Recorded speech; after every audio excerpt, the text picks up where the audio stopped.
আমি একজন কৃষক। এই হলো আমার ধান ক্ষেত।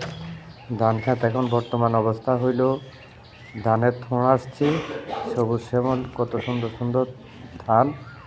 এই যে ধান ক্ষেত, আসলে এই বছর আমি তেমন একটা যত্ন নিতে পারি নাই, তাই ধান ক্ষেতের অবস্থা তেমন একটা ভালো না।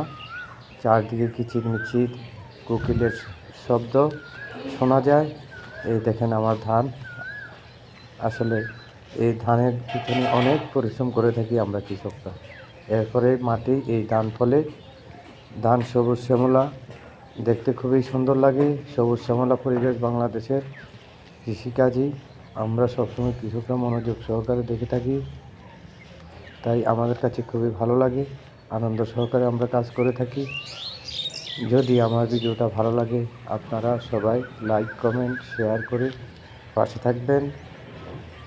আর আমার ধান ক্ষেতের জন্য দোয়া করবেন, যেহেতু রোগ বালাই বিভিন্ন পোকামাকড় থেকে আল্লাহ মুক্তি দান করে।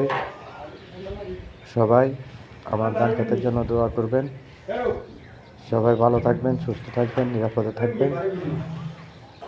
সবার জন্য দোয়া ও শুভকামনা রইল। সবাই দোয়া করবেন যেন ঠিকমতো এই ধানগুলা ঘরে তুলতে পারি, ফসলগুলো ঘরে তুলতে পারি। আল্লাহ হাফেজ। আসসালামু আলাইকুম ওয়া রাহমাতুল্লাহি ওয়া বারাকাতুহু। যদি ভিডিওটা ভালো লাগে, লাইক, কমেন্ট, শেয়ার করে সবাই পাশে থাকবেন। আল্লাহ হাফেজ।